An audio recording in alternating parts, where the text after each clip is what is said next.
Story 1. An important moment. When we arrived home from school that cold Thursday morning, I wasn't expecting the world to end. For almost 13 years, you would always run alongside the car and greet us as soon as we would open the doors. You watched me grow, and, well, you even had 19 kids of your own. I love when you used to come home after a long day of adventuring just to greet me and make me feel just a bit happier than I already was. I realized when I stepped outside, you weren't there. You were sitting in your favorite spot, just alongside the tree line that surrounded our house, laying peacefully. I knew what had happened, but I didn't want to believe it. You had been my only constant friend, through all the bad grades, arguments with my parents, the frustrating nights of homework, and, well, everything in between. You were there. That all changed that afternoon. It's been half a decade since, and yeah, we have a new dog, but no one could ever replace the love I had for you. I love you, Jersey.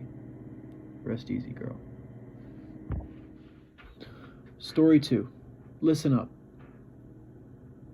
Listen, buddy, you don't need to make things complicated, right? Just hand me the goods and your debts will be gone. The shaken man is on the brink of tears, inching ever so closer to the frame of a door, continuing to plead. Please, sir, I've done what you've promised. Just let me see my wife. The room falls silent for a few moments before a disgruntled sigh comes from inside. Fine. You want your damn wife. Come get her. The shaken man barrels through, knocking over the man that stood behind him, collapsing in pain within the middle of the room.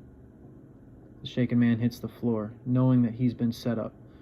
He panicked, trying to pick himself up and find a weapon before... Pew, pew. The room falls silent, as the man, desperate to find his wife, is shot twice along the spine.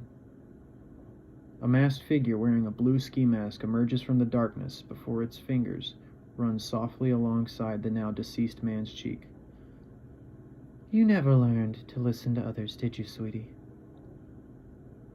A burly man wearing a three-piece suit emerges from behind the door, his sleeves ripped by the handle during the crash. Right bellied your husband was. Dusting himself off, the burly man now notices a recording tape deck lining his back pocket. Story 3, and that's how that happened.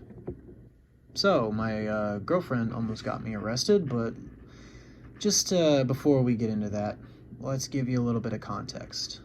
Her and I live about 45 minutes away from one another. However, she works at a pretty popular game store in the Cannon Mills area. Being the nice person I am, I thought I'd stop by and give her a nice iced coffee and a bagel for her to have on her break. As I pulled into the entrance of the store, I noticed somebody was looking around suspiciously, pacing with a large bag from a clothing store that was nearby. I really didn't pay any mind to it because I thought it was cold outside and he was just looking for his ride home. I pulled in behind the store, where she usually parks, and I noticed her car wasn't there. Huh, that's weird, I thought to myself. She definitely should have been here by now. Just as I turned the car off, I noticed the guy I mentioned earlier jumping a fence next to the store. Well, that's a little sketch. I better get out of here before something bad happens. Just as I had turned around and pulled out of the parking lot, a cop car pulled behind me and flashed his lights for me to stop. Did I not use my turn signal or something? I quickly pulled over and waited for him to approach the car. I noticed in my mirror he was carrying a flashlight and some weird-looking papers. He knocked on my door and gave me the usual license and registration spiel. I do what I'm told. I'm not someone who really likes to butt heads with people. Then he asked me why I thought he pulled me over. Did I not use my turn signal? I responded. He quickly replied by asking me to turn off the car and step out of the vehicle. What did I do? I asked nervously. I have reason to believe you might be carrying stolen clothes from a local store, sir. Shit. The search was simple. He asked me to open the trunk and he searched throughout the car, and of course didn't find anything. He apologized, told me, and my taillight was out. I can't remember. It was one of the most terrifying experiences of my life, and I continue to blame my girlfriend for it. The things I do for love, man. Story 4. I couldn't believe my eyes. You'll never believe what just happened to me. I, just hear me out here, met a real-life goblin. I know, crazy, right? I've had some type of weird imagination since I was a kid, but I never thought I'd ever meet a real goblin. Last night, I heard some type of rummaging alongside of my bed, and I noticed a small thing digging through my trash. I just thought it was my dog, since he usually did that every other day. As I turned around and I just kind of instinctively called out his name. I turned on the bedside light, and as my eyes adjusted, the being became in full view. He was about 3 feet tall and had, I believe, small yellow beady eyes. His skin was pale green, and his wardrobe consisted of various hastily woven together rags and a small red cap shaped like a toboggan. When I realized the extraordinary circumstances I found myself in, it hissed at me and scurried towards and out of my door. I tried to chase it, but by the time it got to my driveway, I had already lost him. He had disappeared into the woods across the street. Being curious and doing some late-night Googling, I typed in goblins with red caps. Fun fact, the creature, who's ironically known as a red cap, it's a common Scottish mythos that hunt and kill humans to soak their caps in their blood. Yeah, I've had nightmares ever since. Story 5, The Wild Card. To say that 2015 was a rush of emotions would be a definite understatement. See, 2015 was the year that my favorite football team, the Carolina Panthers, made all the way to the Super Bowl. Now, we didn't win. In fact, we got pummeled by Peyton Manning and the Denver Broncos. But that season was a lot of fun.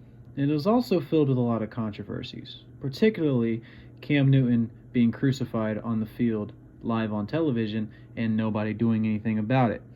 But I digress. Now, 2015 had a lot more to hold than simply a Super Bowl win. See, around the same time, I had broken up with my first ever girlfriend. We had been going out for about a year and a half at that point, and I didn't understand where I was supposed to be going in life. I had just gotten out of a long-term relationship, my grades were starting to fall, I started to not like the clubs and various activities I was doing. I quit sports. My dog recently passed away. There was just a whole rush of negative emotions. But the one thing that 2015 taught me out of everything was to just be happy and go with the flow. This is a very weird way to explain why 2015 was so important, but at the end of the year, I found out that I was a little brother. Surprisingly, I had a half-brother who was 15 years older than me. I didn't understand how to react to it, and to be honest, it's really hard to explain, but however many curveballs life threw at me that year, I always learned how to eye them, and then eventually I learned how to hit them. In the case of these curveballs, I learned how to deal with rough things going on in my life, whether it be through art, through therapy, or just sitting down and remembering the good old days. Man, Panthers football was a rush of emotions.